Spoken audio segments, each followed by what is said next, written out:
about intimacy. And inside intimacy, it's not a function of time.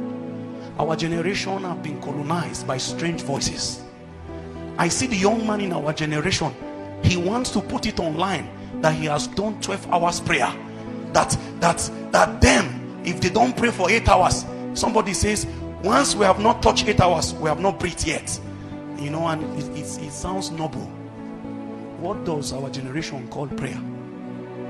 Prayer is a violent venture. Let me share something with you. The thing I want to say, I pray that you hear what I said, not something else. I hope you know prayer is a conversation between you and God. Is there a conversation that is only one-sided? That you are just the only one talking till the end? As you finish, then you now turn and walk away. You didn't hear anything. Mind you, in Zion, you only travail so that you can bring forth. If you have not brought forth, you wasted your time. We claim we are traveling, but all we are doing, we're exciting ourselves. It's because you are still young. That's why you are carrying chair if you want to pray. Be doing it like this. Two brothers will lock their hand like this, and then they'll be doing like this before. When you become 50 years, you will learn that prayer is about talking to God. You will know why the elders. It was Apostle Joshua Selman that was sharing. They went for a conference. One brother went and stayed near the ear Adeboye. Say, let him hear how these kind of people pray. And why people are shouting. You know, some of you are intimidated very quickly.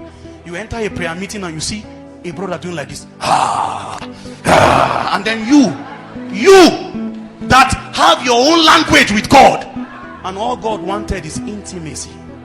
That place where only you and him. Some of you, what takes you there is a song, but you have lost your code, your weapon in the spirit. Every warrior has a weapon. David did not fight with a sword, he fought with a sling. Where have you heard of a warrior that is turning a rope? Because in your secret days, he will give you your secret weapon. In the day where Goliath shows up, don't use a new weapon. Use the thing you have mastered. You have been singing in the secret place. You come to the open, you want to be gesticulating. You want to show men that you too, you can cancel 7 hours.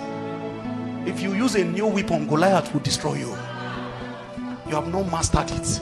Saul came to him and said, take my armor, take my sword. He says, I have not earned it. He went back to the ancient weapon he used. Where are those people that used to sing and just sing, and the presence of God will fill the room, and you will lie down there for like 3 hours, and scriptures will be bombarding your soul? That is your own weapon. But the church has been colonized. You think that it is about shouting. You will soon find out very soon. If all of our voices put together have culminated into anything, our land will not be the way it is. Go on the internet and find the prayer tonic everywhere. I have had cause by the grace of the Lord to travel extensively lately, and I went to the east. I found out in the west, in the east, in the north, everywhere insecurity is a challenge. It's just that the nature is different. There are killings going on everywhere, and yet the church is currently bragging of prayer. It's because we have lost the lexicon of what prayer is. When the elders defined prayer, it was conversation with a spirit. Prayer did not end until they heard God's side in the matter. You go and talk about house rent, talk about wife, talk about school fees, get up and leave. You don't know that who you went to. He has something he wanted to tell you too. This is what we do every week. And you think it is about that alone. There was a point where you will be still and know that he is God. An army is coming behind Israel. Egyptian warriors were charging towards them, and they entered panic. And Moses went to God, and God says, calm them down. Be still. Be still. Be still. Have you learned how to wield his presence in stillness? The elders had an ancient secret of meditation. They will stay with one scripture. A man will stay with one scripture for 2 months. Thy word is a lamp unto my feet and a light to my paths. As he is meditating it, it was once light. Light is changing into life. A time will come, he will become the proof of that scripture. Him and the scripture has become one. The way a warrior and his weapon can be inseparable. We don't stay with scripture, we don't meditate. Let me tell you one of the tributaries of prayer. When you pray to an extent, a scripture is supposed to pop up in your soul. When that scripture comes out, that is God telling you something about your prayer. If you are praying and you are not listening to hear from the other end, you are wasting time, because at the end it's just your lust, it's the things you wanted. And many men have journeyed in that path before you, and their end was unfortunate. It is a good time to know what the verdict of the great king is. Sometimes you go to pray and he can just tell you, quiet. Anybody here who have journeyed that path, you confirm the things I've said. You went with zeal, and when you entered there, something told you today, just kneel down and be quiet. After 2 hours of kneeling down, you get up with a knowing that it is done. Who told you that you know his ways?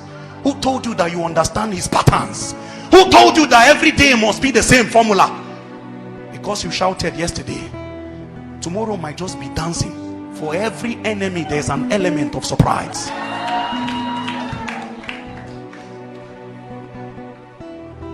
Everybody is, just trying to make a statement. People are praying and they are holding their phone still and recording themselves. I don't know what is going on. People are praying and they are conscious, and they are the ones holding the phone. And the brother just says, sir, I want you to just listen to the new tongues God gave me. Okay? The new tongues. People are praying and they are conscious of what they are sounding like. People are intentionally trying to sound masculine. You want to use heavy kind of utterance in your tongue. You don't know that the more flesh you commit to your tongue, the less value it has with spirits.